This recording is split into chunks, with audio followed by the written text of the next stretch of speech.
Hey you guys, and welcome to my video on how to revise for English language GCSE. So English language can often feel like the hardest exam to revise for, just because it's hard to revise in the traditional sense, and so a lot of people just don't revise English language altogether. But today I'm just going to be showing you just a few different tips and tricks that I use to revise for English language, and so hopefully they'll be helpful with your revision. As always, if this video is helpful at all, please feel free to like, subscribe, share this video with a friend or classmate. But anyway, let's get into it. So my first tip is just to make sure you know what you need to do for every single exam and for every single question, because basically for every single question there's a set structure and there's set kind of hoops you have to jump through, and certain things the examiner has to tick off the mark scheme. So if you know those exact things you need to do in every single question, the exact structures you need to follow, then you can clearly show the examiner that you are sticking to the mark scheme and you can, get those ticks. So for example, in my paper 3 for my English language, I think it is, I had to do some argumentative writing. So what that means is I have to read through like a big speech or like radio interview or something, whatever, I had to read through a big block of text, and I have to look for arguments and I have to evaluate those arguments. So what that means is when I sit there in the exam and I open up my paper and I see that big block of text, I'm immediately going through, and when I'm reading it, I'm just highlighting all the arguments that are being made in that text, and I start annotating and I think about how I can evaluate those arguments. Do I agree? Do I disagree? Why don't I agree? All those things just to evaluate.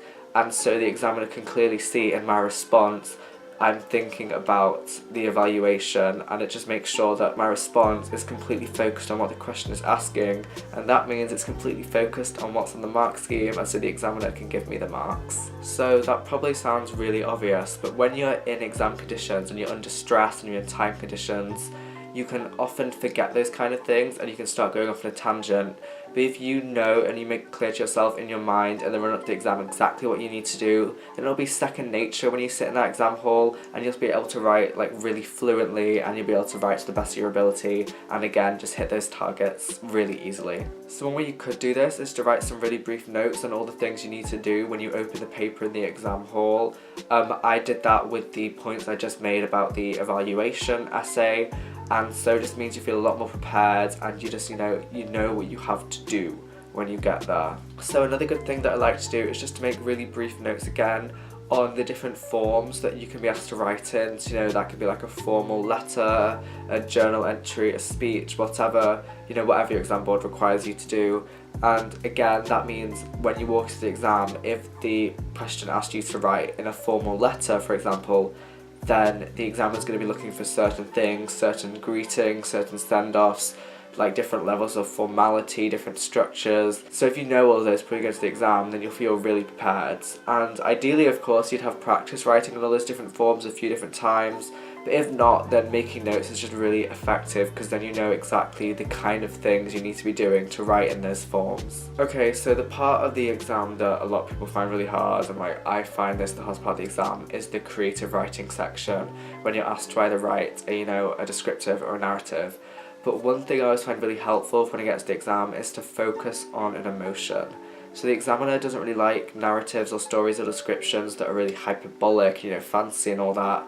So if you can tie it all down to an emotion and build to an emotional climax, for example, in a narrative, then that can make your piece really engaging. And even with a descriptive piece, you're aiming to build an atmosphere. So if you can tie that atmosphere back down to an emotion or a few different emotions, then it can really tie all your descriptions together. So I just find focusing on an emotion really helpful for creative writing. Obviously, in a creative writing piece, you're going to want to try and use a few similes and metaphors, but not too many, because then you're showing the examiner that you really know what you're doing, and it can really help build your story. But it's really hard to think of similes and metaphors that aren't really cliche.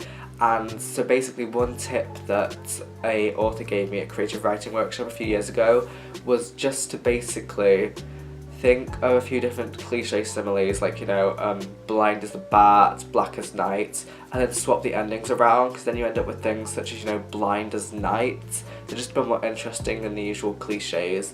And so, you can either do that in your revision leading up to the exam. You can just, think or find some interesting similes and metaphors online, and then you can, take them into the exam with you, just, think of a few whilst you're there. Or if you're really stuck in an exam, you can, think of some interesting similes, just quickly swap them around in your head. And so, just including similes and metaphors and being prepared to use them is really helpful. And then, of course, this tip is as old as time. I sound like a broken record, whatever, but reading books is really, really great for creative writing because you don't know it, it's really passive, but your vocabulary improves so much and your style of writing just gets so much better. So, this tip probably isn't so great if you're watching this video the night before your exam. I'm not saying you should swallow a dictionary right now, but if you have some time before an exam, then reading books are really great, and you can just assimilate loads of different vocab and just really take your writing to that next level, as cheesy as that sounds. And that's not just for the creative writing part of the exam either, because at the end of the day, the English language exam is about your writing. Every single section, you're getting marks on how you write. So just improving your writing skills by doing simple things like reading more can really be beneficial in the long run. Again, if you don't have the long run, I'm sorry, probably a bit of a useless tip, but if you do have the long run, then that's great. Go and pick up a book. Finally, the best way to revise for English language, I'm sure this is not a surprise, is to just practice. Do past papers, practice papers, whatever you need to do under time conditions, because that is just really helpful so that you can test out your skills and show how well you can write and practice and all that jazz. And obviously English language past papers are a bit weirder than science past papers because you can't mark yourself how you write and stuff like that.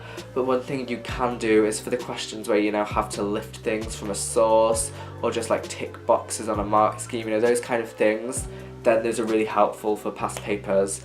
And obviously writing under time conditions, as I keep saying, is so important. If you can force yourself, just sit there and focus for an hour and a half and do a practice paper, then you'll feel a lot more comfortable when you go into an exam and you have to do it an hour and a half.